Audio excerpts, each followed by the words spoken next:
Welcome to Egg Foo. What? The first and only podcast about people eating stuff. I'm Mike Lisk. Hello, everybody. Welcome once again to another episode of Egg Foo. Mike, I like the way you're giving it your own little swirl there now. Yeah. All right. I'm working on it. Yeah. I mean, I'm not saying it's good, but I like the effort. Okay. Well, Speaking of good, though, before we get started, I know people doubted me about my magical toast from last week.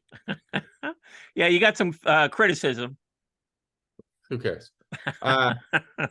Even better. After just doing toast, just butter, it occurred to me, I'm going to do this in my Mike Lisk voice. It occurred to me, why not just put some tuna fish on it?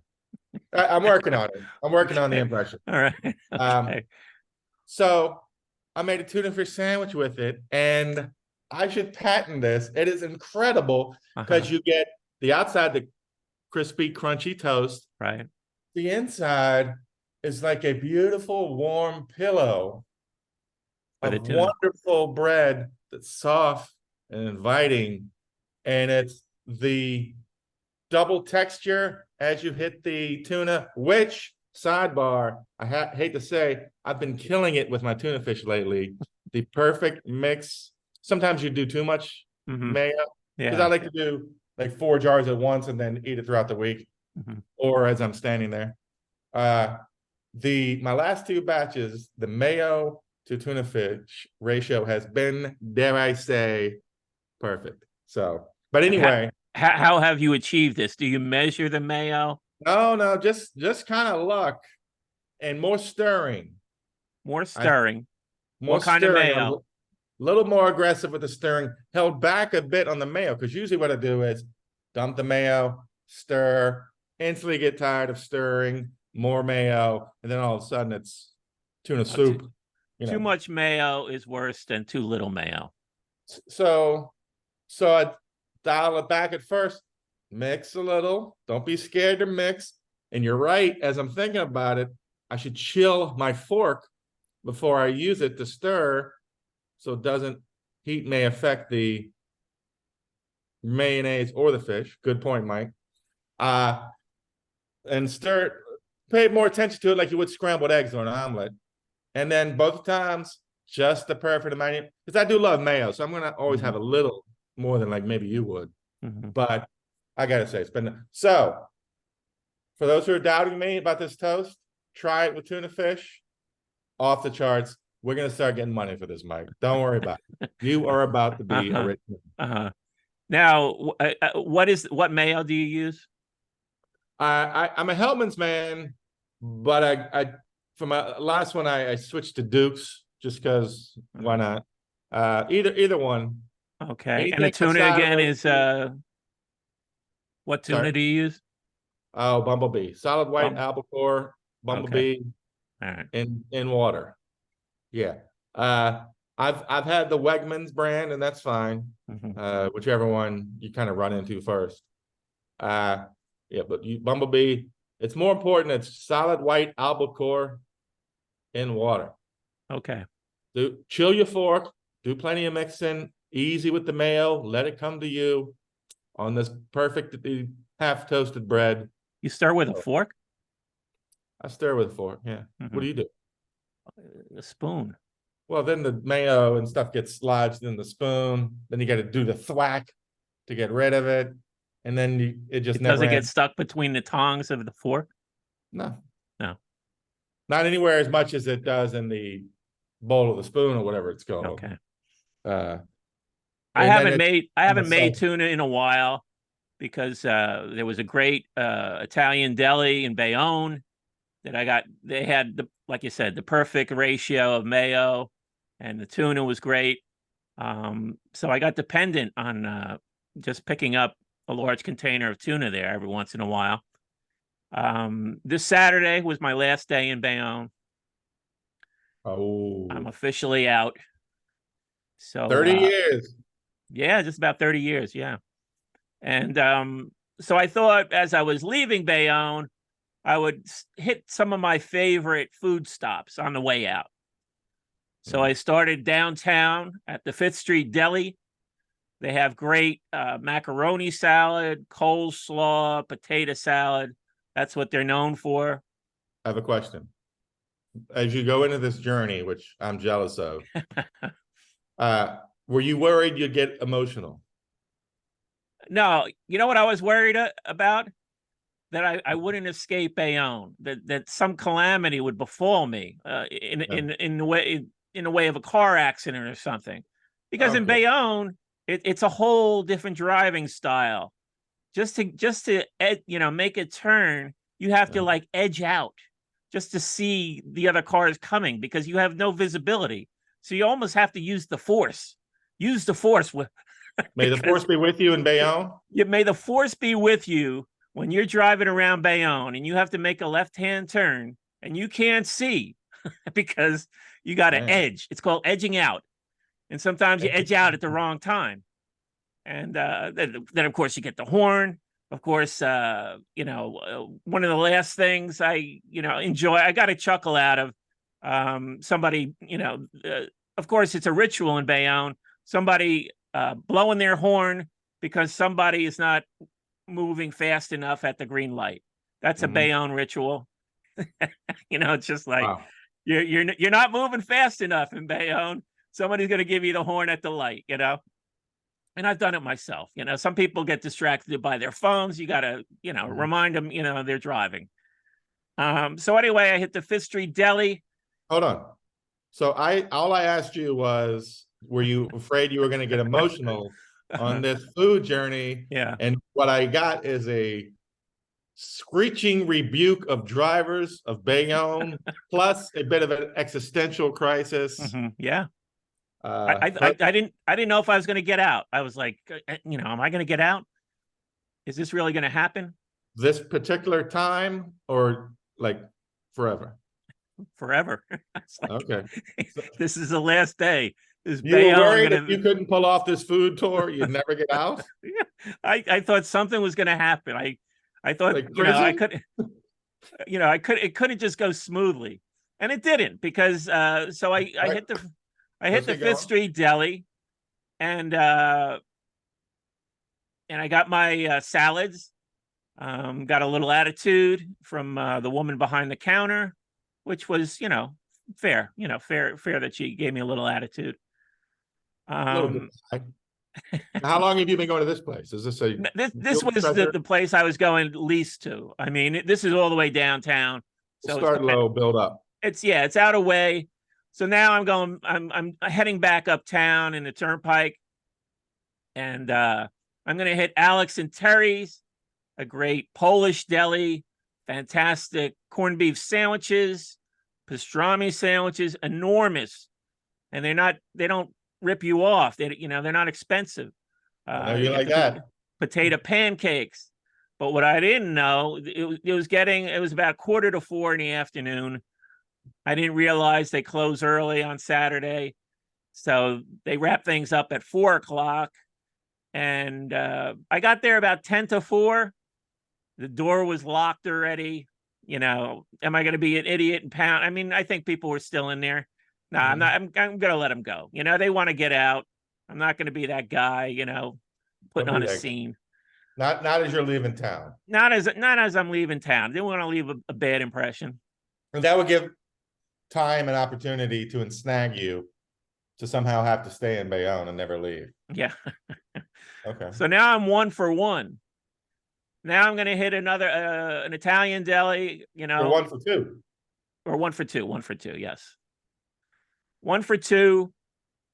And now I'm going to hit Bon Appetit, an Italian deli uptown. I get a good spot. It's hard getting parking near there. It's hard getting parking anywhere in Bayonne. And I go for the door. Not only is it locked, I take a peek in the window. The place is closed. Is Bayonne a nursing home? Why is everything shutting down? I don't know what's going on. Well, this was, really sad because that was one of my favorite places. They had changed owners maybe a year or two, And then they were trying to do it had a restaurant attached to it. And I think they closed the restaurant first, which was, I guess, a bad sign. Then they started to try and be a coffee shop in the morning and an Italian deli in the afternoon.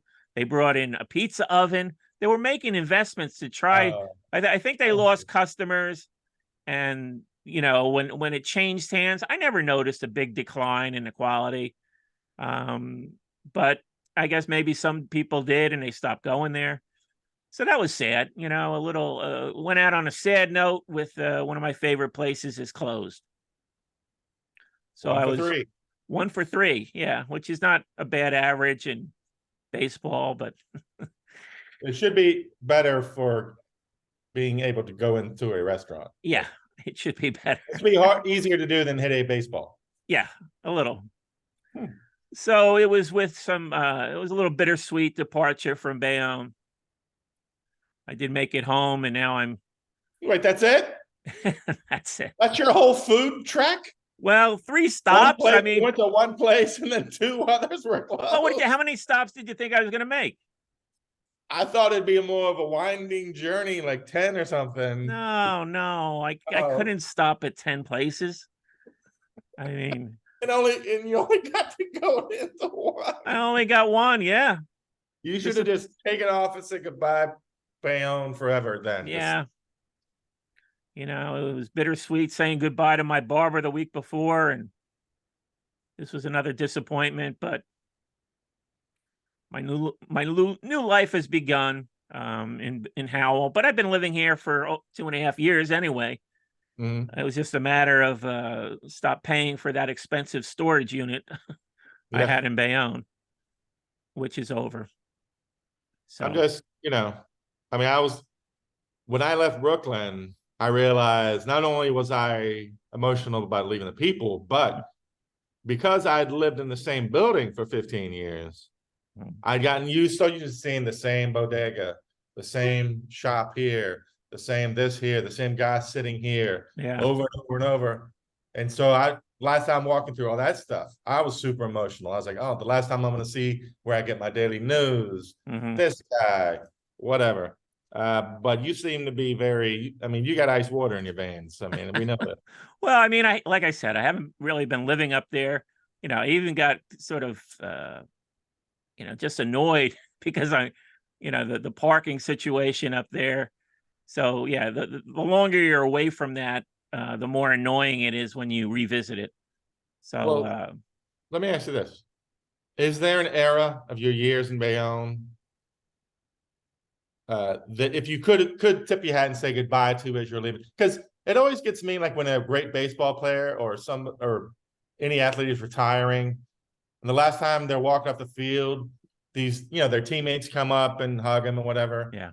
And I'm always like, is he thinking about them, who he's probably known for most of them a couple of months? They're kids in the league for 20 years. Or is he a little bummed like the old crew, like when Jeter retired? Is he a little bummed like Paul O'Neill and Tino and that crew from the glory days aren't there? So is there a little? I mean, you sound like you were peeling out of Bayonne. So, but is there a little small era that if you could have had a moment to say goodbye to, it's like 94 to 98, whatever, something you could have, you would have been a little more touched by? Well, yeah, I mean, it's sort of my job situation fluctuated in my later years there. I mean, I was scrambling for the last 10 years. When I lost my job in publishing, then I had to reinvent myself, as they say. And I reinvented myself as a part-time bartender, beer tender at different stadiums and stuff. It was I look back on it, I was like, well, okay, I scrambled. It was hectic, but at least I was keeping my head above water. The bars I worked at are gone. So I don't, that crowd has been dispersed. Some of the people have died. That's sad. But so, I mean, the early years were fun in Bayonne. I was on my own for the first time. I had previously had roommate situations. And so that was different. I kind of liked it. I like being able to walk places in Bayonne rather being dependent on a car all the time. So yeah, no, I had great times there and crazy times. So I'll always remember Bayonne. It's part of me. I think you know, I brought a little bit of Bayonne down here. You know, I had an incident the other day, another skirmish, Here we go. Skirmish. another skirmish Perfect. in my one-man war against self-checkout at the Quick Check. These people. I told you that previous story where a guy literally moved my stuff from in front of his register to the self-checkout. Oh, really? So this was a different incident. You know, this was early, you know, this wasn't late night. There were actually 2 clerks behind the counter at the time.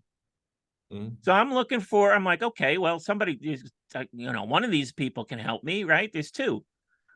And one woman was down on her knees.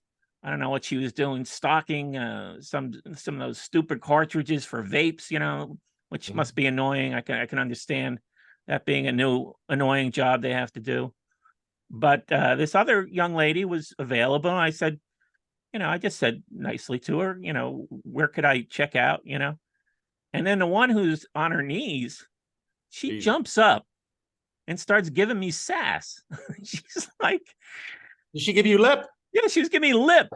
Hell no. I'm like, yeah, I'm like, come on, lady. Bayonne is in the house. And she, you know, she was, you know, not much younger than me. She was an older lady. And she's giving me this sass. So here I am trying to defend their jobs. You know, I don't want them to be replaced. I want human contact when I go out in the world. You know, even the noble warrior. Yeah, a noble warrior. That's me. Mike Lisk, noble warrior. And you know, I was a little frazzled by the intensity of the sass. And you know, I kind of, you know, gave her my resume where I dealt with the public sector. So I'm talking about working in a liquor store and, you know. Can we fast forward to you 2 getting married? You 2 eloping that night. Right. But then I pulled out this old chestnut just to like really sort of seal the deal that I'm some sort of grumpy old fart. I go, whatever happened to the customer is always right. Don't say, I threw it out there. And did she were you totally vindicated? And she was like, oh, you know what? You're so right. She was stymied. She could not retort. And that kind of, and then the young lady who was just sort of observing this consented to do it. And of course, I you know, interjected that, hey, because I've got my bags. I'm bringing bags into the Quick Check every time now. I'm doing my part for the environment. I'm bringing my bags. I'm bagging the items. I'm doing half their job. Noble warrior. All I'm asking is that they scan my items. You know, I've had problems with, you know, things not scanning on a quick self checkout. And then you just stand there with your thumb up your ass because what do you do now? Oh, my machine isn't working. You know, you wave. My machine has a problem. You got to know what you're doing, especially if you're doing produce. Well, produce, yeah. No, I've done it before. It's not like I'm you know, I've never done it before. But I prefer human interaction. Can we get a sense of this sass? Why don't we do this? I'll be you, and you be sassy lady. Ready? Excuse me, miss, who, by the way, I totally respect your job and I'd like to do anything I can to keep it going. Might you help me with my transaction here? We're very busy here and there's self-checkout right here. She can do the self-checkout for you as well. Which makes no sense at all. And I've seen them trying to do the self-checkout. They're reaching, they have to reach around the thing. So it's harder for them than if they just open the register, deal with the register, you know? It Yeah. is. I have a picture from a couple years ago. I walked into a Walmart, and they had these big posters up everywhere about patting themselves on the back for creating jobs. Walmart's the best at, creating jobs for people. Mhm. And they were plastered all through the self-checkout center, which was like 20 of them. 20, And wow. I laughed at the irony. So Yeah. that does sound like some sass. I don't want to say I doubted you about the sass, Yeah. but that is some lip that would have gotten my attention. Yeah, and it was because she was like sort of low.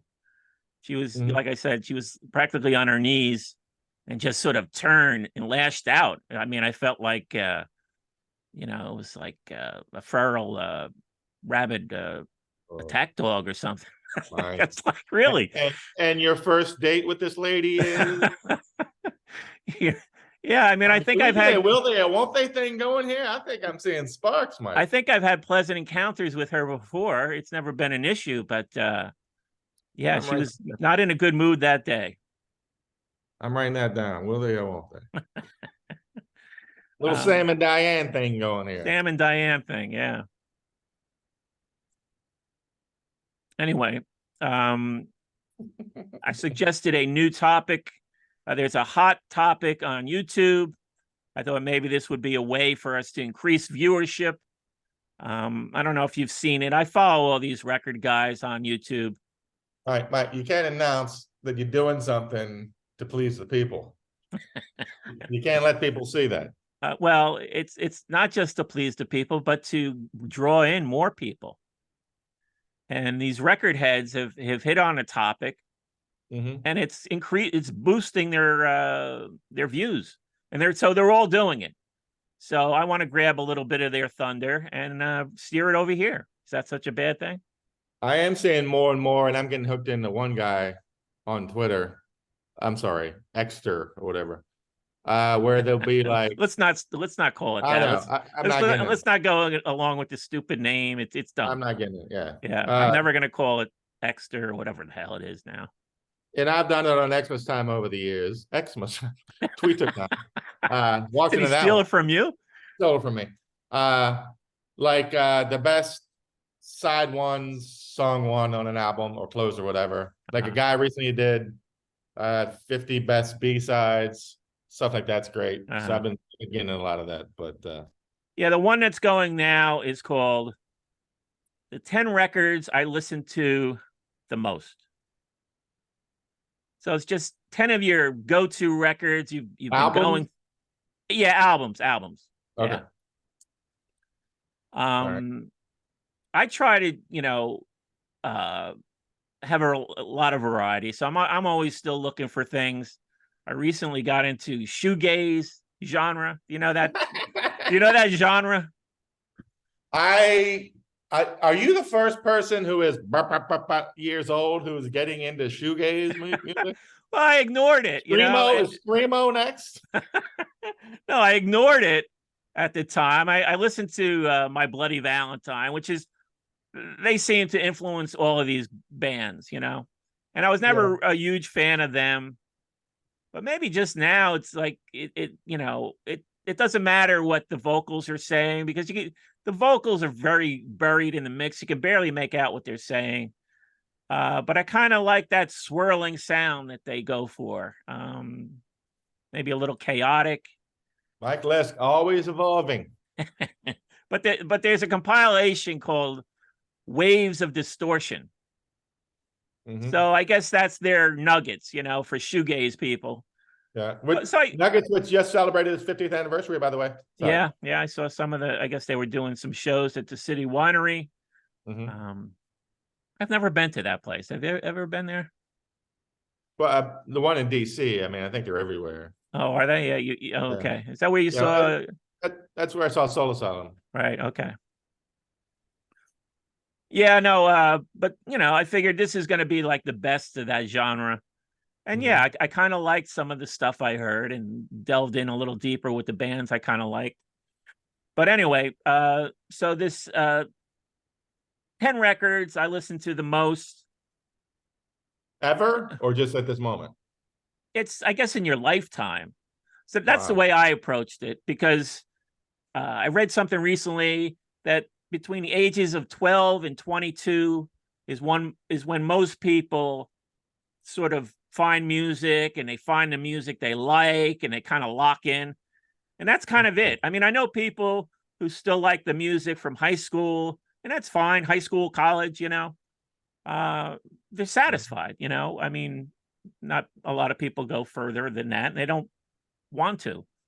But so I'm thinking, well, yeah, that period of time, there were certain records that I would listen to a lot, more than I do when I get a new record now.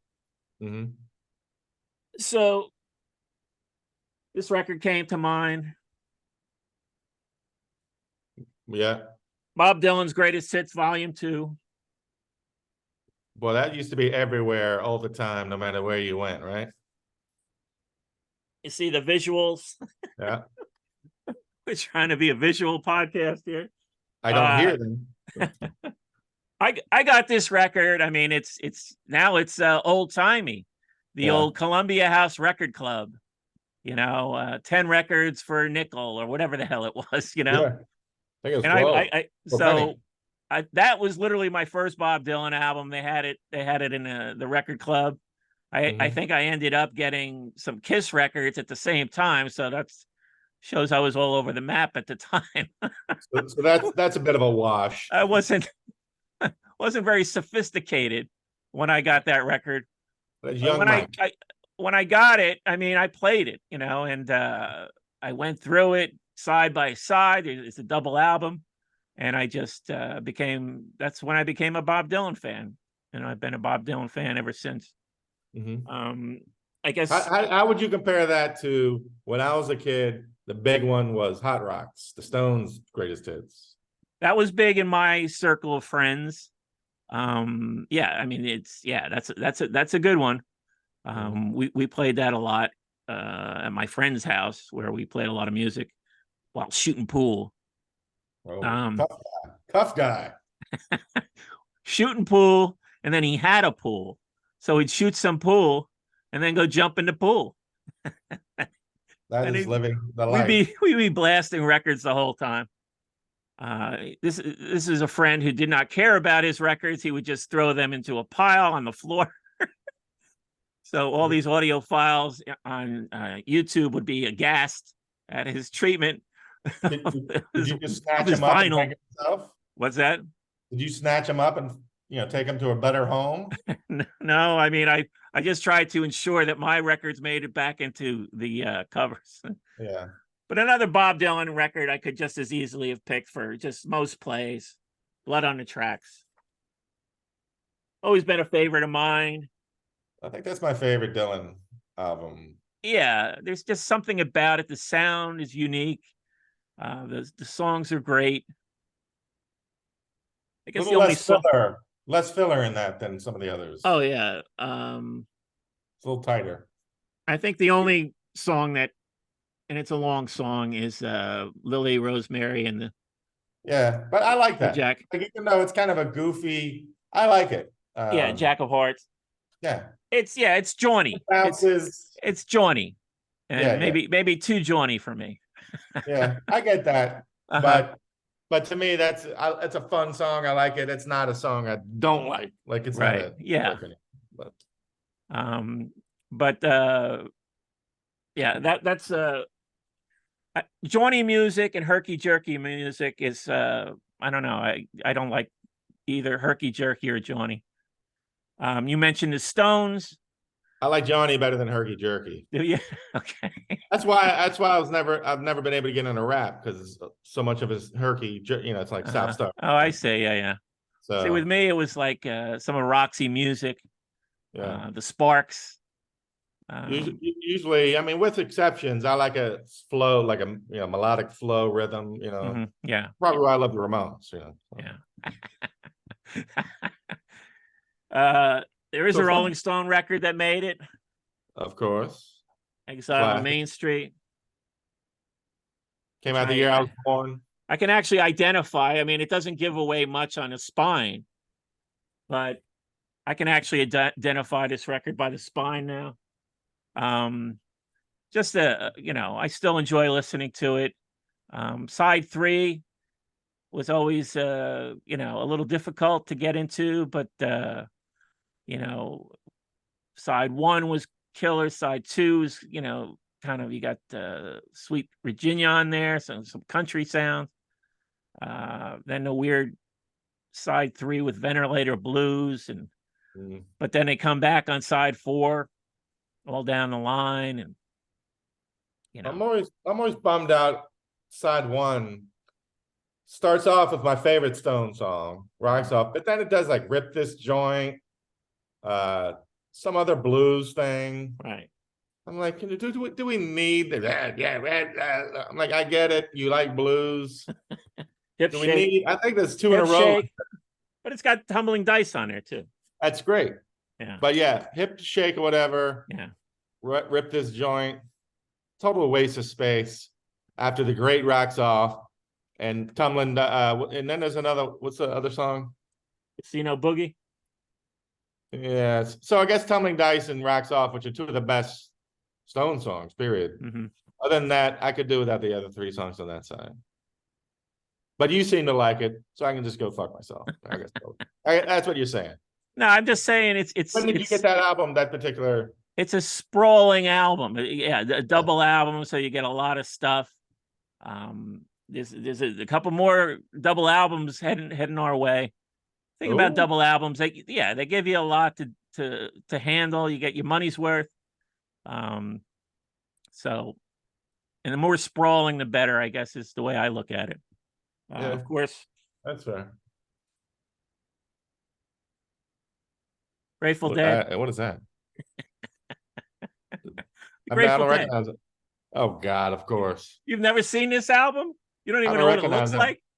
I mean, number one, I hate the Dead. Yeah, but I don't even recognize. Like I didn't even think, oh, that's a Dead album. I had to include some Dead, and that was. I'm gonna let you talk while I go take a 10-minute walk. I'll keep it short.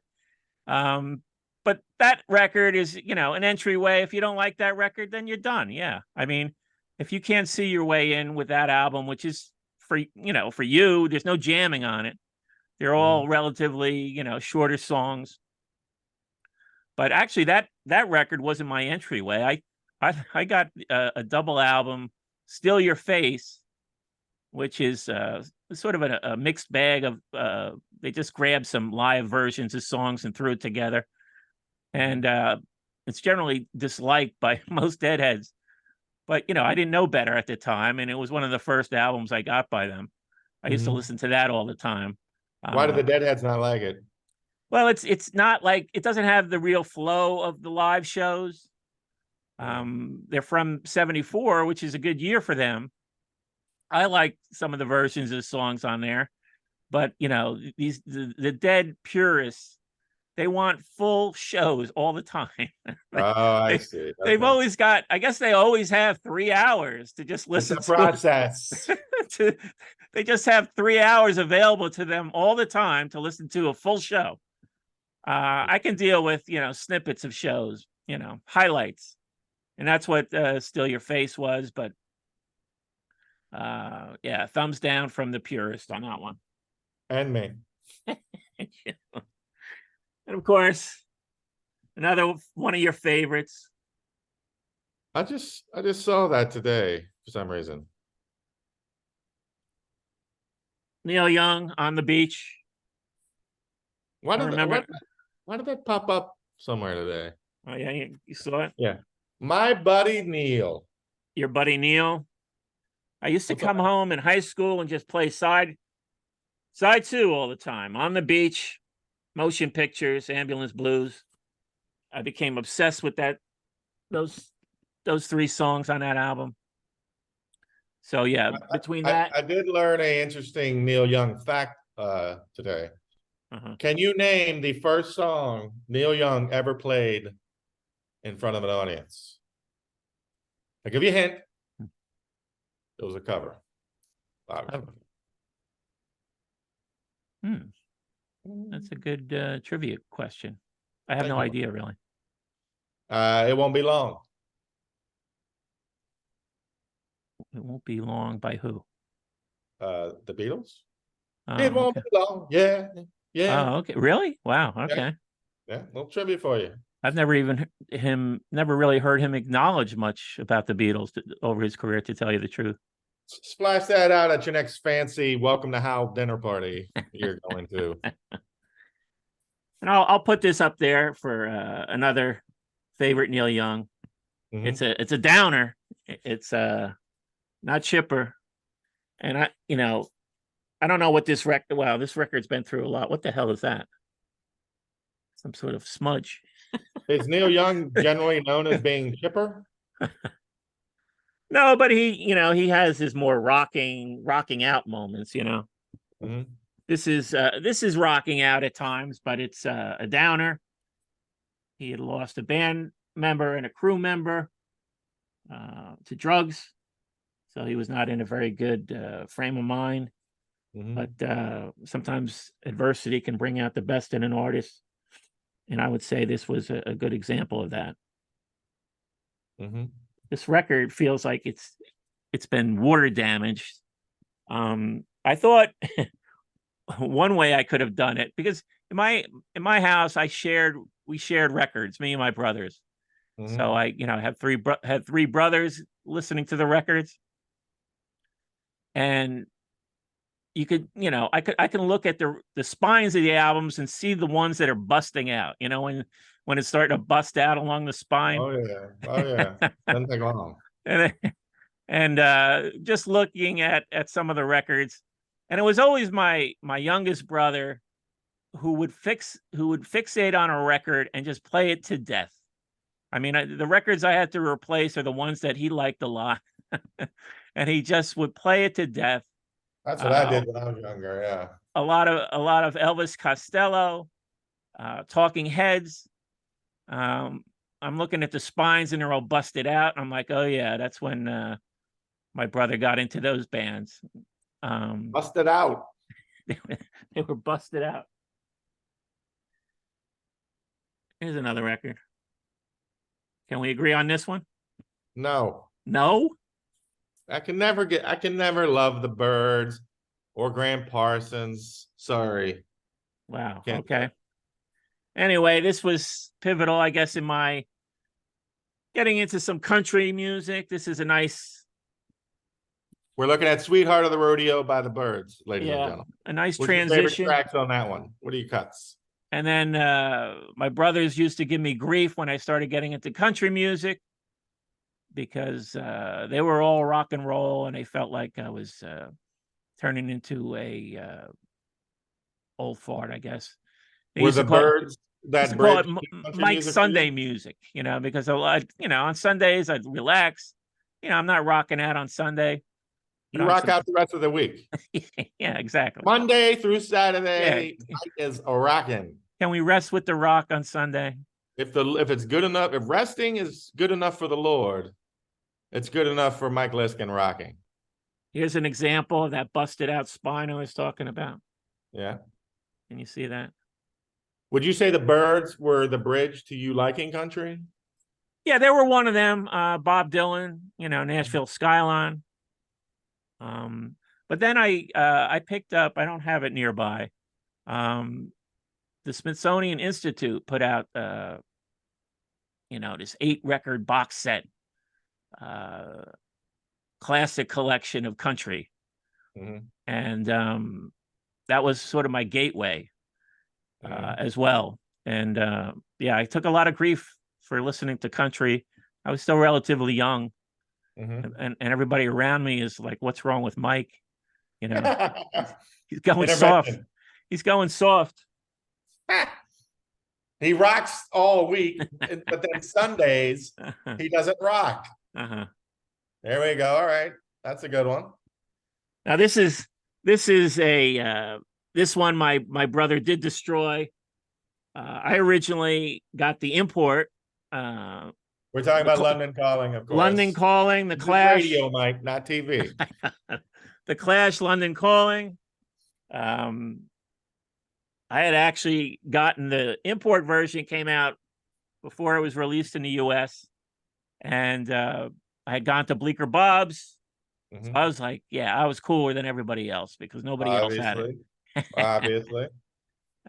So yeah, this even has a this album includes lyric content which may be offensive to some members of the public, which I didn't What? remember that they had to put that on this album. But I don't anyway, remember another sprawling double record where I literally would just sort of fixate on one side at a time.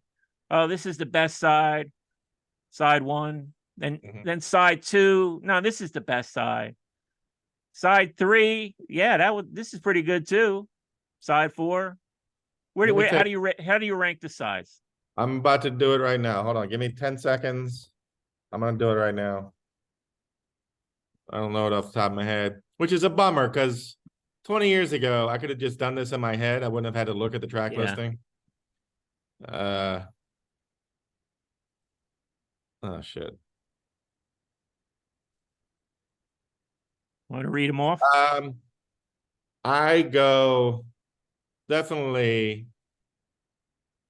I think it's got to be side one. 2 and 3 are kind of even, and then 4 is a little, Yeah, I agree with you about side 4. And that's if you include Train in Vain, which is kind of thrown on there. Yeah. Anyway. I think I rank side 2 above side 1 now. Side 1 is it's ingrained. So I don't love Spanish Bombs or The Right Profile. Yeah, Lost of Scoot Mark is okay. I don't love it. Clamp Down I love. Guns of Brixton I love. Whereas the first side I like everything. Even Brand New Cadillac's a cover. Jimmy Jazz is probably my least favorite, but I like it and it's super interesting, with all the horns. Yeah.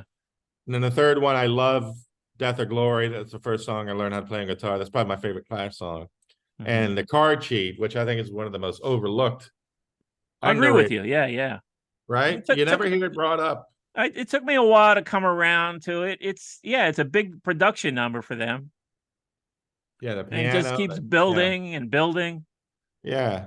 To me, that's overlooked. But then like Wrong and Boyo and Coca-Cola, fine. Not sprinting to put those on. I like Wrong and Boyo. I mean, I may be contradicting myself. I guess that's kind of jaunty, that song. But it's jaunty. But I like that. Just embroiling yourself in your own bullshit. Yeah, no, I just realized that I was going to contradict myself because that is a pretty jaunty song. I like it. It's good to kind of bebop along to, but I'm not going to think of it to go put it on or anything. Maybe the fourth side's a little better than I think. Revolution Rock is cool. I'm Not Down is cool. Four Horsemen. Plug for Four Horsemen podcast. Lovers Rock. Fine. I don't know. I've never thought of that song in my life. So yeah. The first and second side are definitely strongest to me. But yeah, next up, I just flashed it. Bruce Springsteen, The River. Another double album. Another double album. Different styles of music from side to side. You got your rockers, you got your slow ballads, depressing songs. But I mean, I was so Born to Run and Darkness on the Edge of Town, where I was in high school when those records came out, and it was just overplayed everywhere you went. You couldn't avoid in Jersey. In New Jersey. What? Yeah. It was unavoidable. And I had to give those records distance before I could actually enjoy them. But when The River came out, I was in college. I just started college. And I was like, oh, this is interesting. It's not just the huge anthems, the stadium anthems that you were getting. A little more introspective at times. So I think that's where I got on board with being a Bruce Springsteen fan. I love The River, but The River is the greatest example of like the outtakes, there's so many great outtakes. Mm-hmm. Like I told you before, when Dave got me to join him on the E Street Radio, and Mm-hmm. one of my things was I told what should have been the track listing for Born in the USA and The River. Uh-huh. You could swap out half the songs on The River easy Uh-huh. with what I say would be a better album. I got to track down whatever list I had, but Yeah, it's a great album I love, but then it's frustrating because it could have been better. But obviously I'm not Bruce Springsteen. What do I know? So what are your thoughts on the outtakes? Could have been better. Like I understand his point where for this album he wanted to take the heaviness of darkness, mix in a little bit of the maybe joy of Born to Run without it being hopeless, and have a little bit of sometimes you can have a little party track, like that's what Sherry Darling's for, I guess. Mm-hmm. Maybe a little too much of that, but then again, it's a long album. You do need some of that. What are your thoughts on it? Could have been better with some of I remember the box set for The River came with the single LP version. That's you had your own version. Yeah, what did you think of that single version? I didn't never loved that. Like he's got like Janie, It Only Was Hard, and Cindy something. I've never loved that either. Yeah, no, I didn't get that, so I'm like, nah, that's not an improvement. I mean, No. maybe you can, when you get your blog post up, you can put a list in the comments section. In the comments section, so people can see your mastermind playlist for The River. And was your River 2 albums, or was it did you cut it down to one? I think it's 2. Yeah. Kind of down to 1 would be too much for Bruce to ask of me, Mike. I can't. I've done the White Album down to 1. I think The River, like I said, it's been 100 years. That was 2004, I think, or 8. I'll go back and dig it up, but yeah, we can. And maybe my mind has changed since then. Probably not.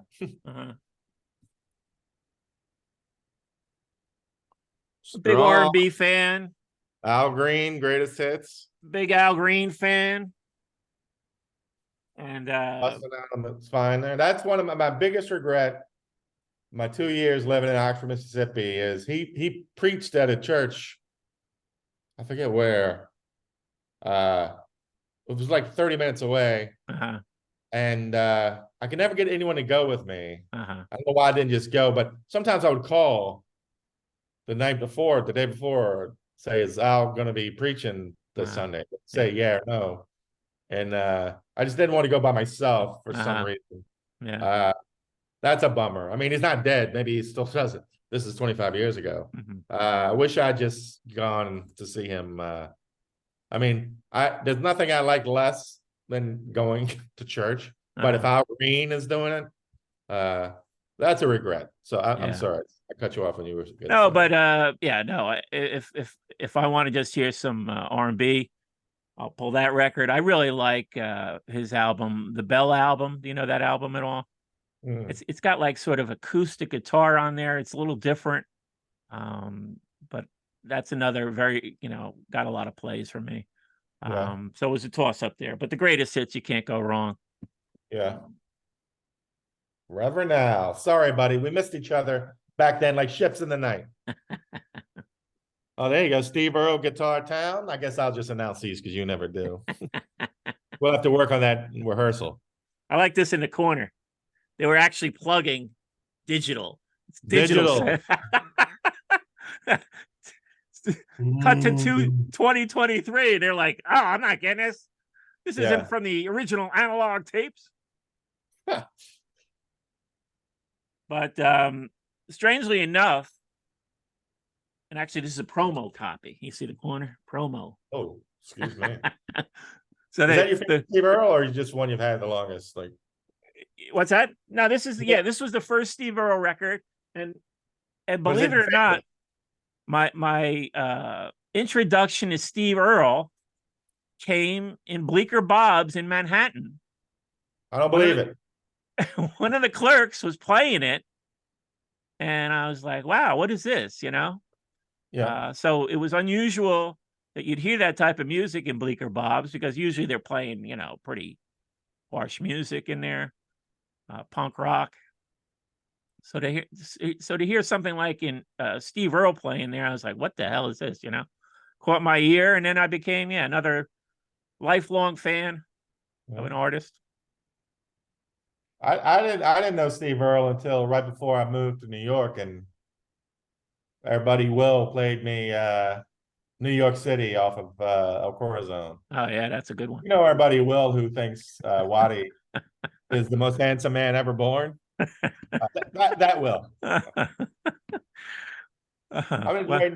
was waiting to see him actually listen to this one time, so he'll be wait, what? Wait, you mentioned me?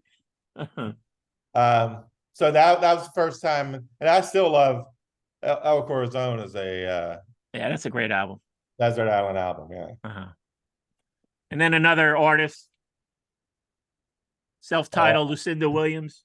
Love that album, Lucinda Williams. Beautiful album. Side of the Road is a slice of all-time slices. Yeah. Just a great record when it came out. You know, I saw you got, lots of good reviews. Yeah. I picked it up, and again, another artist who I still follow to this day. So you read her book. Did you read her finish it? book recently? Did she survive it? Yeah, she did survive. But there you have it. More than 10 records I listen to the most. Right. But maybe we'll do yours next week. Maybe not. Maybe not. Not as much fun without the physical records, which might well, I might have them. Like I said, if I get the list. You probably do, to be honest. Yeah, I mean, there's a couple. You'll probably throw me a couple curves, I'm thinking, that I may not have, or maybe I have the CD. I mean, you can probably guess most of them. So yeah, I think we'll be fine. Yeah. But we'll give it a shot next week, and we'll see if we can pick up some new, higher ratings with this week's installment. Boy, you're worried about the ratings, Mike. What are you hearing? What are you hearing from corporate? I'm hearing the marketing team. The numbers are good. I'm not saying the numbers aren't good. There's been an uptick, but I want to keep the momentum going. You got to keep trying new things. We can't get stale. I don't want to get stale. That's interesting. You say the numbers are up because, I keep hearing, the money's going back into the show. But I look behind you, and our beloved Coors Light sign seems to have been replaced by a classic Edward Hopper painting. Yeah. Huh. That's interesting. I'm trying to. I haven't got a penny, and yet all of a sudden you're getting this fancy artwork. Yeah, it's an original. Just interesting. That's all I'm saying. I'm not accusing you. It's an original. Yeah, you didn't know I was an art collector. No, I didn't know you had millions of dollars. So I'm not accusing. I'm trying to class up the show. The Coors Light sign has run its course. Yeah, it's not as cute anymore. We're all grown up, and it's heavy. I just wanted to get it out of there. So this is some of the artwork from my Bayonne apartment is come down to Howell, and I've swapped out the Coors Light sign. See you, Coors Light. I think I'm going to bring it over to my friends. Maybe he'll find some space for it. He's a Coors Light fan. Is your friend a 16-year-old high school boy who's trying to? Yeah, no, he's that's going to be his reaction when I suggest it to him. But maybe I can talk. Is he looking to get some high school kids partying hard? He can put it in the window of his house. Hello, ladies. So this week we went back to the pineapple dish. Yes. You opted for pineapple chicken. I opted for pineapple shrimp. Oh, I thought you were doing chicken too. I thought we said pineapple chicken. No, I'm trying to rehabilitate the shrimp after that horrible coconut shrimp experience. I want to restore my faith in shrimp. I don't know if that was the shrimp's fault, to be honest. Judging from that picture. Yeah, it was hideous though. I don't want to be traumatized by that dish. Yeah, it was bad. You know how they say, you got to just get back if you back on the shrimp. Get back on the shrimp. That's what I'm trying to do here. Back on the shrimp. I'm back on the shrimp. I'm right at that. So how was your pineapple chicken? It was good. I think I'm coming to realize I think I like pineapple. I still rave about the pineapple fried rice. Right. Oh shit, I didn't take a picture, but It looked What- just like the picture in the app, so I'll send that. But it was just very simple cubes of breaded chicken. Uh-huh. Lightly, wasn't too bad. With some coconut chunks, a light drizzle, wasn't Pineapple goop. chunks. Pineapple chunks. Okay. Wasn't goop, but like a drizzle of, I guess, pineapple, I guess a syrup kind of drizzle. Wasn't a Yeah. goop. Yeah. It was really good. Yeah. Snow peas? Did you have snow peas? Mm. No? Okay. Had like scallions, didn't have a lot. Maybe that's why I like. There were no mushrooms, no nonsense. Very straightforward. Uh-huh. I liked it. Yeah, it's not sexy. Yeah. Maybe all food shouldn't be that sexy. Uh-huh. Maybe sexy should be for other things, Mhm. not food. Yeah, perfectly delightful. No complaints. I don't know if I'll like. I love the pineapple fried rice, and I like this a lot. Uh-huh. But I don't know if the call ever goes out, if I'm ever going to order it, think to order it instead of my beloved egg foo young. Yeah. No, mine was fine. It was different. Mine came with a lot of snow peas, what I used to call pea pods. I've Mhm. corrected myself, and You've evolved. I'm working on editing all the previous podcasts where I called it pea pods. I'm gonna. But that's a different thing. No, they are the same thing, but Oh, is that money going to your fancy paintings and you hiring some kid to go through and edit your everything terrible you say? yeah. Well, That's where you the know, money. we want it That's to where the be. money's going. We want this thing to be as correct as possible with the terminology. But yeah, so mine was it was almost too many snow peas. I mean, it was too much. The shrimp were nice sized. The pineapples were abundant, but not quite as abundant as the snow peas. And there was this, yeah, syrupy sauce is a good description. It was maybe a little heavier than I would have liked. I Mhm. thought a light, maybe even lemony sauce would have been really nice, but it was a little heavy. Did it taste like pineapple?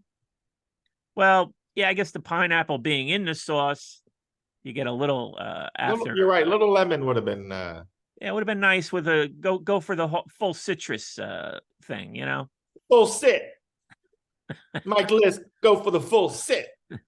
Yeah, but it was enjoyable, and the shrimp were delightful, as you say. I'll be able to get 2 meals out of it. It would have been too much to eat the whole thing. So yeah, I give it like a solid 7.5 in there. But yeah, I probably wouldn't go back to it. Yeah. I think there's other shrimp dishes I would prefer over this one. What is it with you and shrimp? Is shrimp actually your favorite over chicken and pork, or do you do the shrimp every week now just to stick it to me? Well, as your people rally around you and want to hate on me because I don't love shrimp. Is that you're trying to rally the troops? I want to cover as much of the menu as possible. So where there's an opportunity for me to do a seafood version while you're doing your chicken, I'm going to go for it. This way we cover more area, more terrain.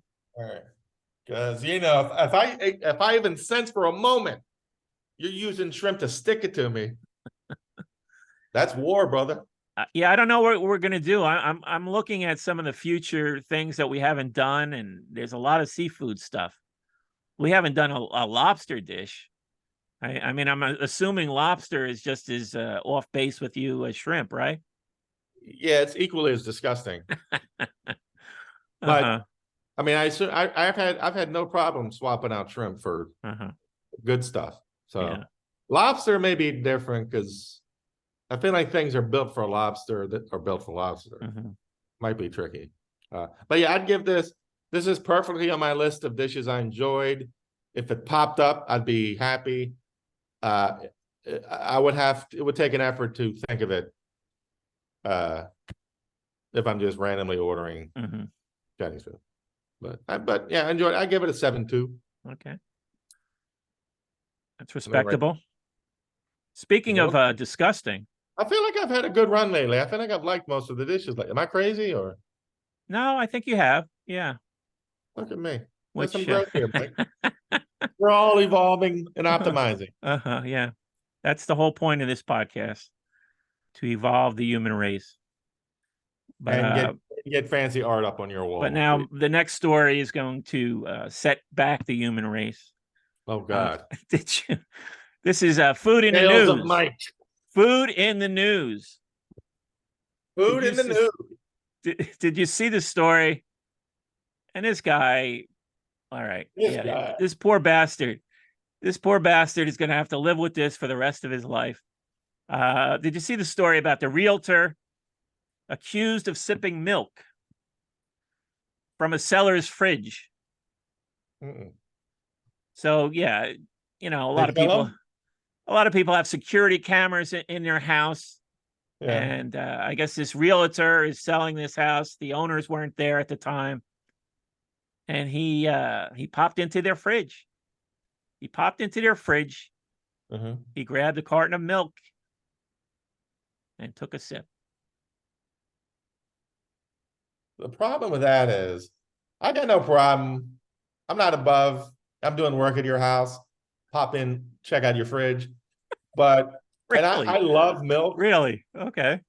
I love milk. Like at my old job where they used to have big thing with cereal, and I worked with a lot of young people.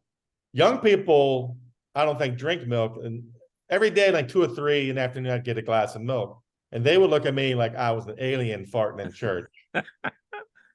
So I love milk, but it's one of those things I wouldn't trust if I'm just in some random person's fridge for some reason. For some reason seems gross. Yeah, well, there is a date. Usually you can check the date at least. Just something about other people's milk. I don't know if because, hey, let's assume if there's a guy living there, somebody's been drinking from the girl. Ladies, I hate to break it to you. Every time your guy gets a chance, he's chugging the milk from the can, from the jug. Yeah. I'll tell you, I promise you. So you got to deal with that first of all. There's probably somebody's lips been all over the milk. And you get it backwash. There's just something about milk sitting in someone else's fridge I don't trust. So yeah. I would not do that, but I'm not saying if you got an Arnold Palmer sitting there in the fridge, I've been out cutting your grass, I'm hot. Arnold Palmer? When did you start drinking that? Hey, things aren't just good for you, Mike. All right. Wow. Arnold Palmer. Yeah.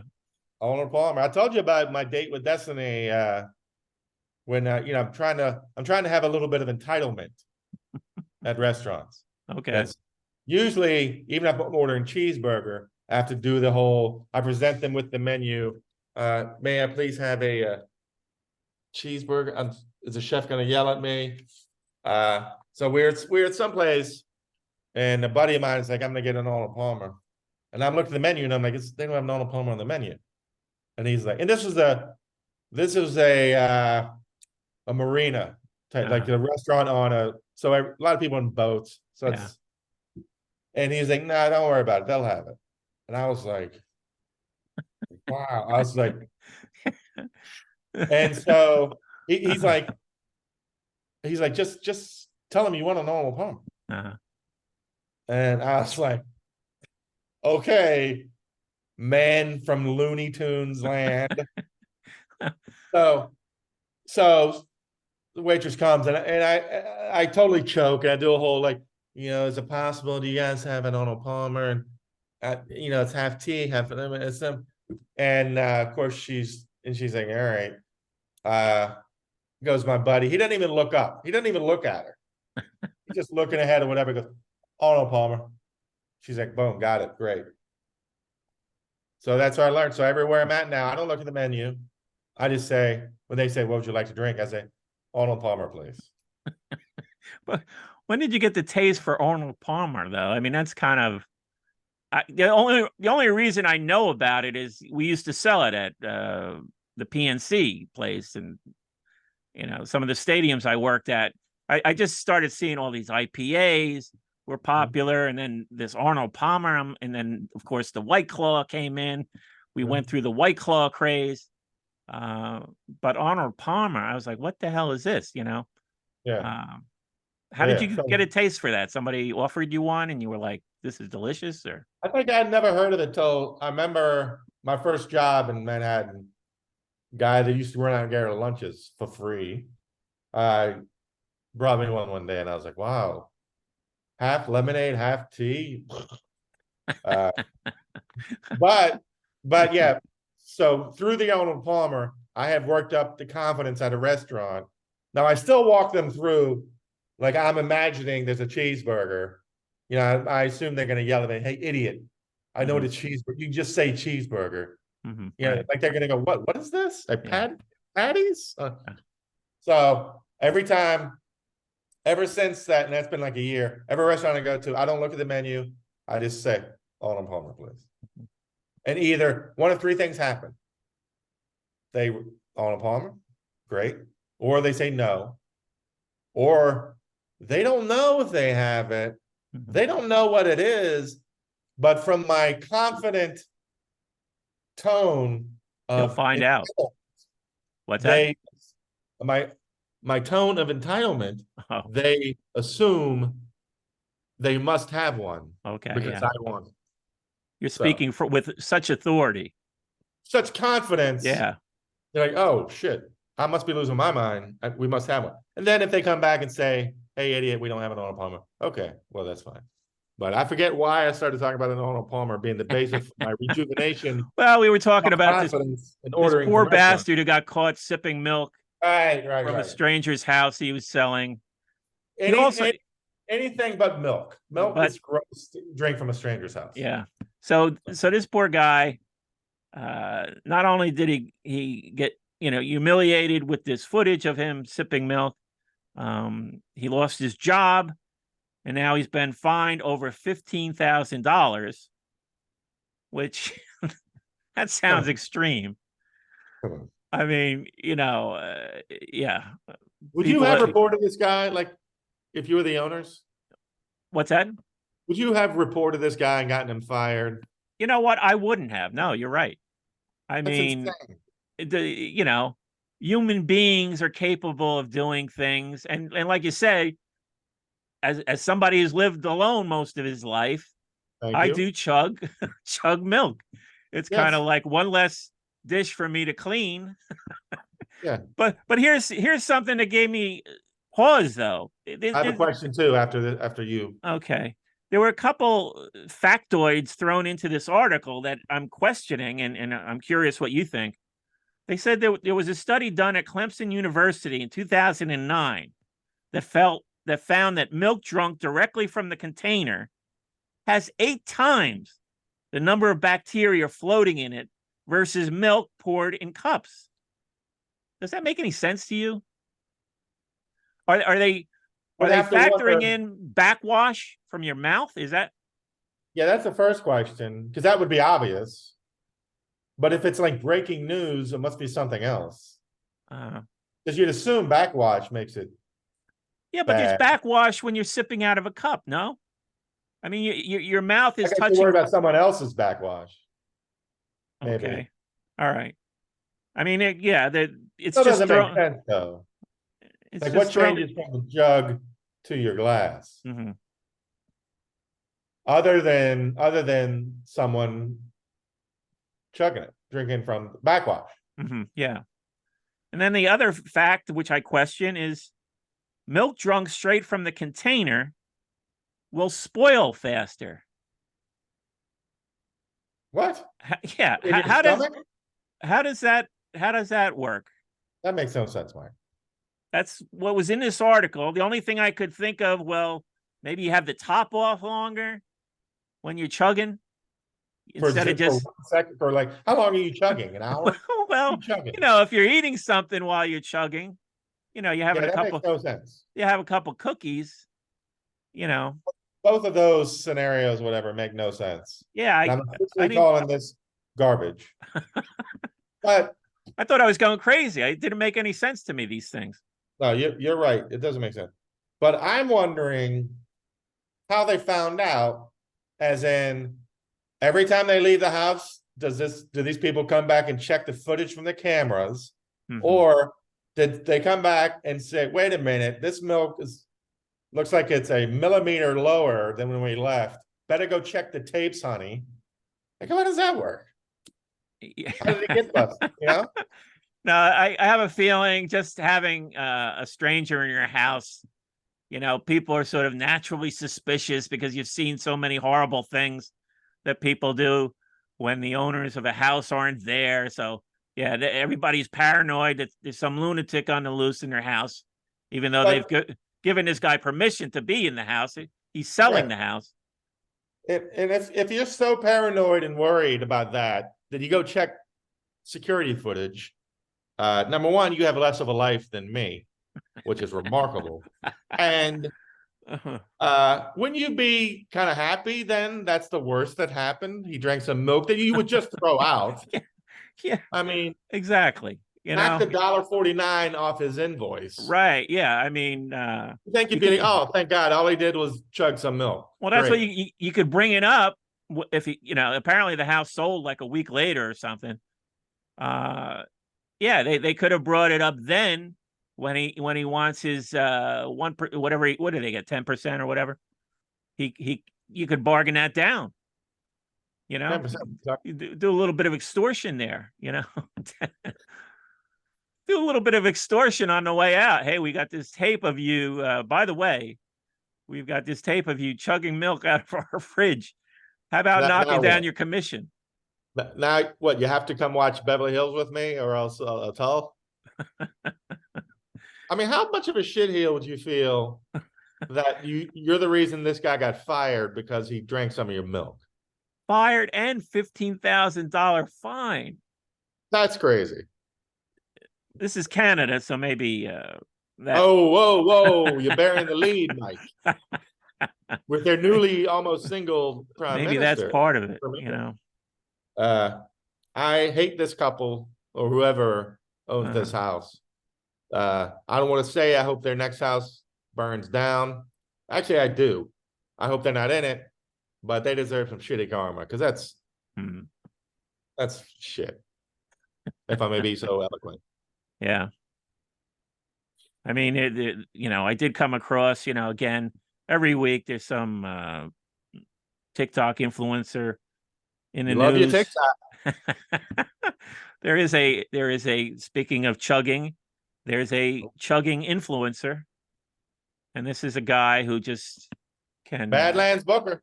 He takes on chugging challenges, and he can down large volumes of liquid in a short period of time. Where do you stand? Badlands Booker? No, it's not. I know he holds the record for like some of that stuff. Oh, does he? Okay, so you're familiar with the chugging crowd? I mean, it's not as exciting as food, but I've seen it. Yeah. So what were you saying? No, but can you chug? Is there anything you can chug? Have you?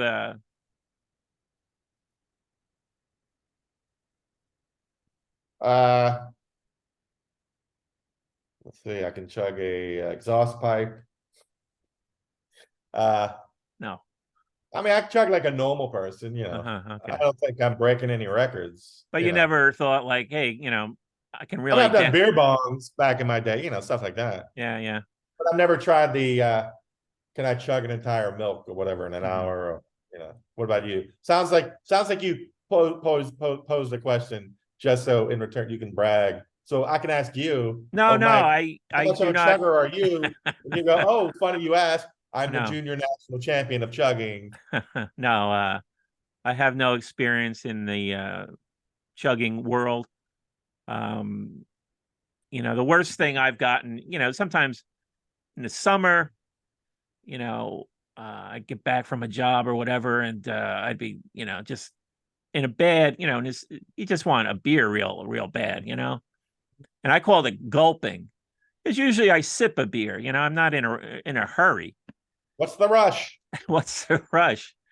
But there were times when, you know, it was just I needed a cold beverage real fast, and I would find myself what I call gulping, not chugging. but that's as close as I come to chugging. Yeah.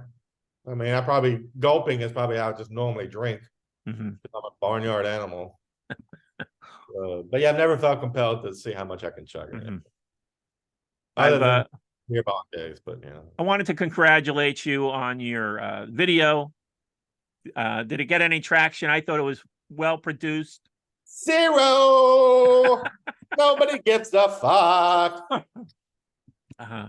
I tried to promote it. I don't know if you've noticed what I do, because you're banging out the Egg Foo What tweets and then the Xmas time tweets.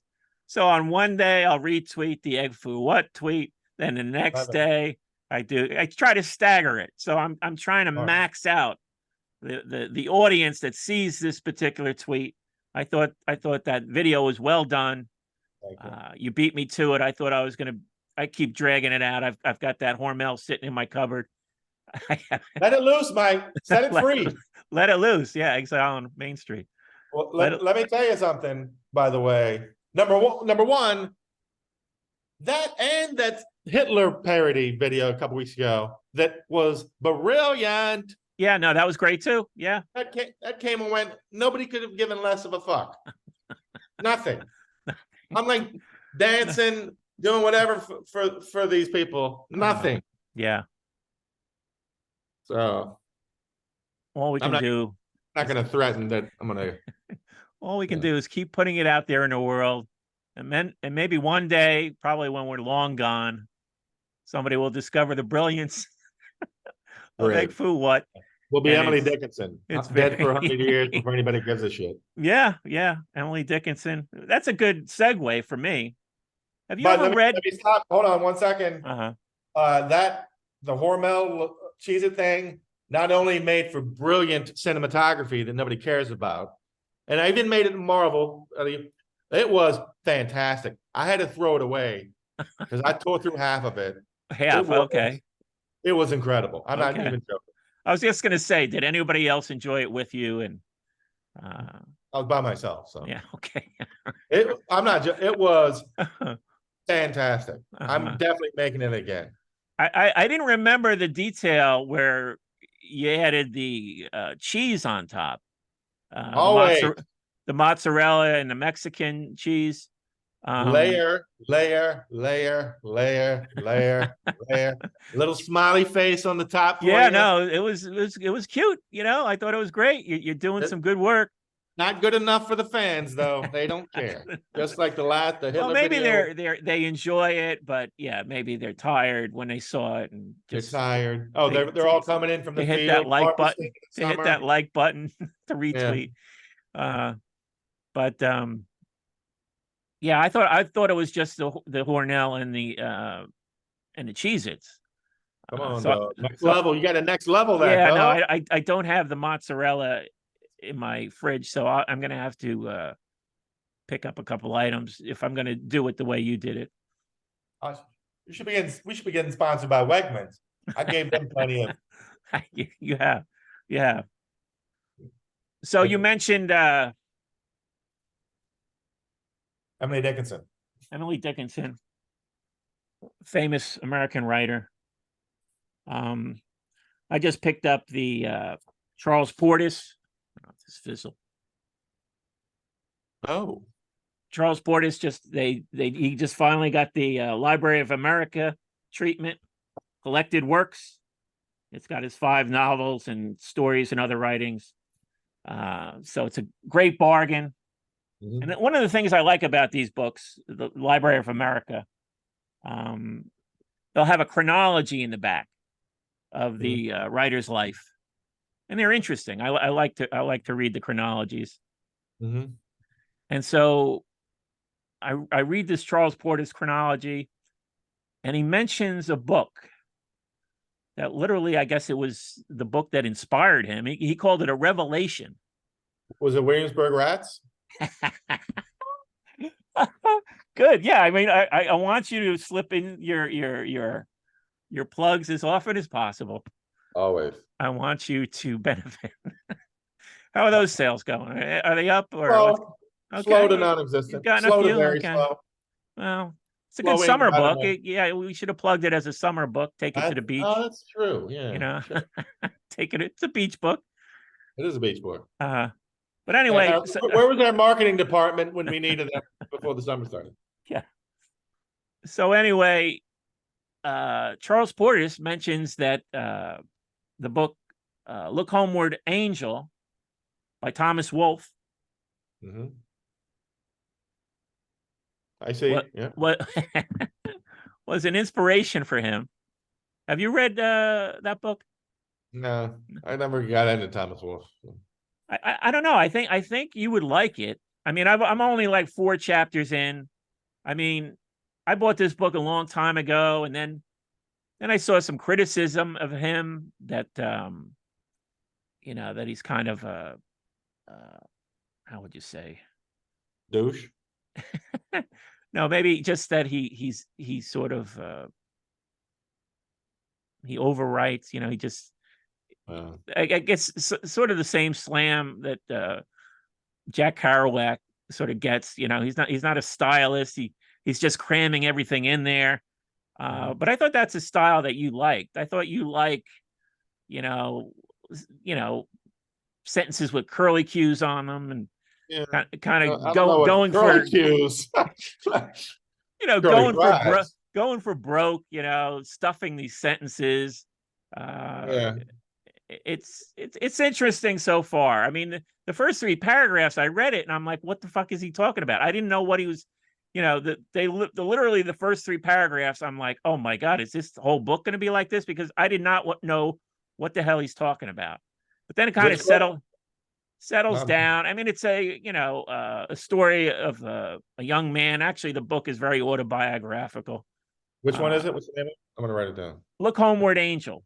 And then forget it. Oh, Look Homeward, Angel. It goes on my list of things I'm going to write down, saying I'm going to look it up later, and then I immediately forget. But I mean, it's set in North Carolina. The author's from North Carolina. And, I don't like Southern literature. Well, yeah, William Faulkner actually praised him to the skies. Strike one. Then he came back and sort of qualified his statement when I guess other critics weren't responding in kind. But it's interesting so far. I mean, he's doing stuff and you're like, really? There's like, I just read a chapter where he's trying to give you the perspective of the main character as a 2-year-old. So he's just sort of giving you this sort of impressionistic perspective of just how an infant might respond to all the overload of stimuli, with faces, trying to cheer him up. It's interesting. Yeah, anyway, I had some technical difficulties there. But as I was saying, he's sort of trying all these different things. It reminded me a bit of a book by Ken Kesey, Sometimes a Great Notion. This was one of Ope's favorite books. Ever read that one? Brother-in-law of Waddy, who our buddy Will says is the most handsome man ever. I like how you brought it back. Yeah.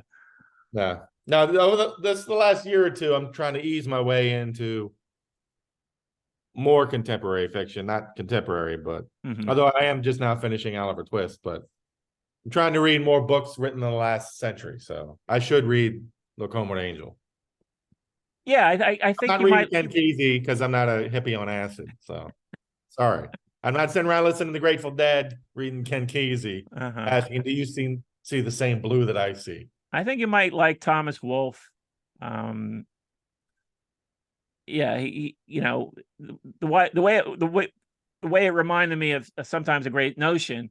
There's a part in that book where Ken Kesey tries to give you the perspective of a dog, and it's like, it's kind of, it's out there, but he's trying. Life and I is felt short. the same. I felt the same way about Thomas Wolfe here. But But you didn't finish Look Homeward, Angel. No, I'm just starting on it, but Started. yeah, I'm going to commit to it. I feel like I'm gonna keep going with this. I tend to like writers from the early part of the 20th century. Frank Norris, Theodore Dreiser. You liked his books. I like Dreiser, yeah. I kind of like that period. Or just sort of the writers were very ambitious, trying to Sinclair Lewis, right? I mean, some of those guys. Any scenario where men are always having their hats blocked or getting a new collar for their shirt. Uh-huh. I love that. Did you ever read McTeague? Mm-mm. Frank Norris? That's a great book. Now, how does this tie into Emily Dickinson? Just an American writer. Oh. Wow. I gotta get my segues where I can, Greg. If you mention something human. This way the segues aren't too awkward. You mention a writer, then I talk about a writer. It's like we're still flowing. Fellow human being. Speaking of her though, that was a great. It ended like a year ago. Series on Apple TV. Emily Dickinson. Did you see that Dickinson? I don't think I did. No. Great show. It's a little. I thought it'd be annoying because it's a little anachronistic. It'd be like obviously set back then, but sometimes they'd use updated terminology or the music. But it was really great. And Jane Krakowski, I think it's just in it, was hysterical. She should have won all the awards. It's nice, quiet, funny, very well done. The main is Haley Stanfield from I think she was in True Grit. She's fantastic. Everybody's in it great. What's the title again? Dickinson. Just Dickinson. And this is a PBS. Apple TV. Oh, Apple TV. Oh, Apple TV. Came out a couple years ago. I think there were 2 seasons, maybe 3.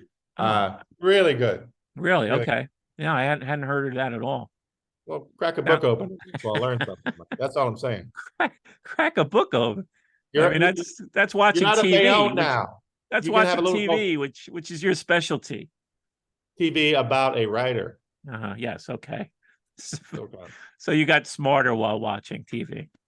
Well, I am reading Oliver Twist, so. Oh, okay. That's in your face. Much better than like last year. I couldn't get through 200 pages of Bleak House before having to give up. This is much more enjoyable. So. Okay. What was I going to say? Yeah, Emily Dickinson hasn't gotten the Library of America treatment yet. I don't know who's running her estate. I mean, she's got the one collection, right? I guess that's the one. That's the monopoly on Emily Dickinson. That one volume of collected poems or whatever. So I guess her estate doesn't want to give that up, or they want to hold out for more money from the Library of America, which is a nonprofit, which is like they don't mind Apple TV. They're bus loads of cash. So yeah, I guess they broke the bank with that. Yeah, it's like I'm sorry, but she's incredibly lucky to have been discovered at all. So maybe not be so persnickety. Yeah, somebody wants to hear from her. Maybe let them hear from her. I mean, I've liked a few of her poems, but I can't say I'm a huge fan or anything. But she's an interesting character. I mean, she was pretty much lived as like a shut-in for the most part, right? Shut-in, yeah. I mean, she died relatively young. How old? Shit. I don't know. I don't know if she was 30.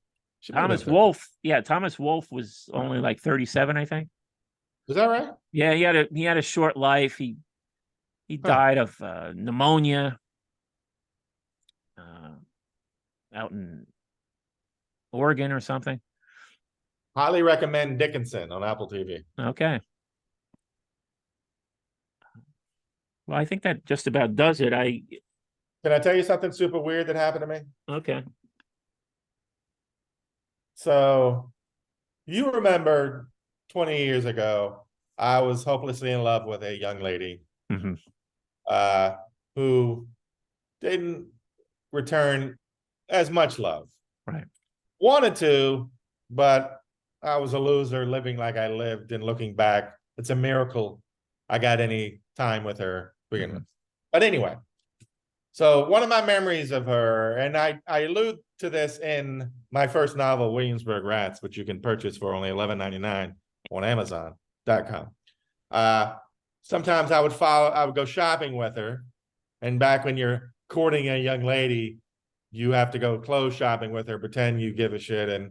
And so one day we're in this department store called Zara's. Zara's. Zara. That's what I was.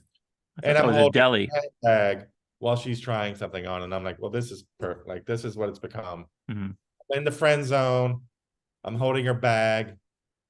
Right now, my high school football coach is going to come walking through, just look at me and go, I knew it.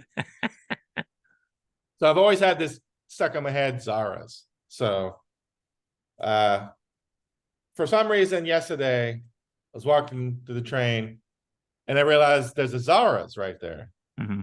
Now, I haven't spoken with this young lady it's probably been at least 10 years. I haven't seen her in 15. So she moved away. We drifted off. It's fine.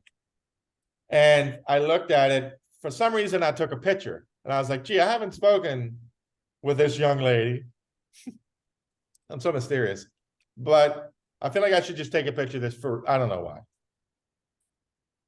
Cut to today, or yesterday, doing a crossword puzzle. Guess what pops up as the answer to a clue? Zara's. Zara's. Zara's. I think there's a deli or something called Zara's. So I'm like, whoa, this is creepy. There's something in the universe telling me I should reach out. Okay. Like, no, nobody wants to hear from me. We've gone our separate ways. No big, now, and plus another thing is she's never been on social media. Oh, really? Wow. Never. Good for her. Never did it. Guess who popped up today as having recently newly joined Facebook? And it's one of these you may know or whatever. Oh, okay. Saw Zara's, took a picture of it for some reason. Yeah.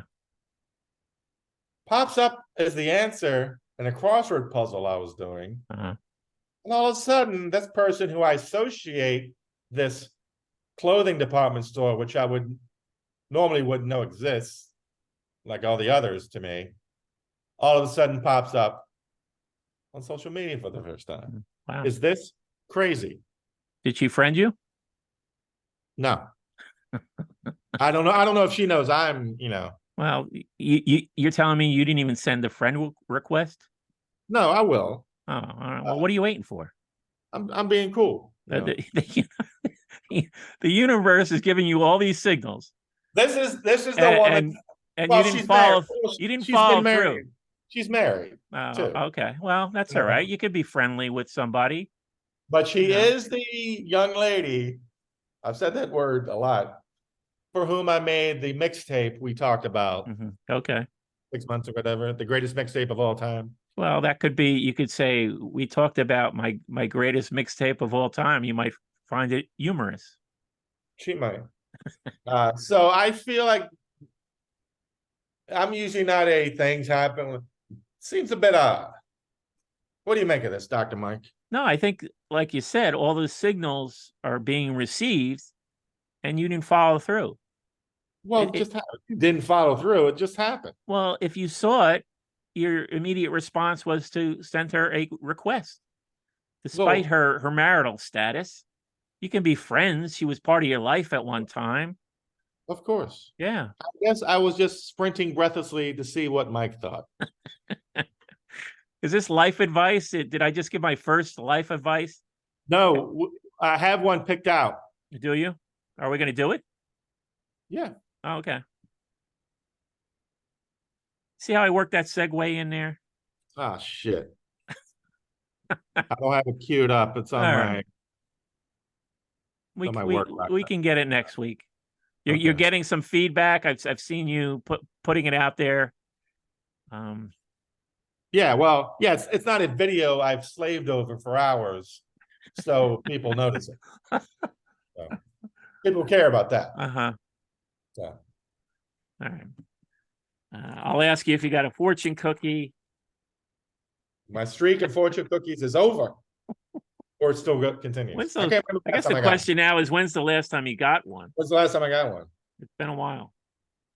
People are asking me about what's going on with Greg and the fortune cookies. Are they really? They are. Oh, these secret sidebars. Wait, Yeah, well, this is for you. If you would have gotten this, can you read it? It's hard to read. blurry. Can't read it, dog. Don't just think, act. Mike, you and your little Chinese fortune cookie are an inspiration. There you go. It's all coming together for you, Greg. You see the visual. What I see. What if she's trying, the universe is trying to get through to me to tell me that she's, God forbid, divorced? Or well, no, yeah. you can't think outside the realm of what's happening. So here's another And I wouldn't wish that on her. So yeah, how's this? How's this? Maybe she's got some friends she can introduce you to. don't care. So. No. Okay. Well, she doesn't live here. So. Okay. Where's she live? Very far away? Anyway. Far away. Yeah. Far away. Okay. What's your fortune? Well, that was the fortune. Don't just think. Oh, right. Don't just think, act. All And right. that's Again, my advice to you. Not a fortune, but yes, that is good. Timely advice from Uncle Mike. Came through. Okay, I want to thank everybody for listening. Hit that subscribe button, hit the like buttons, and we appreciate you tuning in every week. That's right. Thanks everybody for listening. Do what Mike said with the hit and subscribe, etc. And we'll talk to you soon. Bye.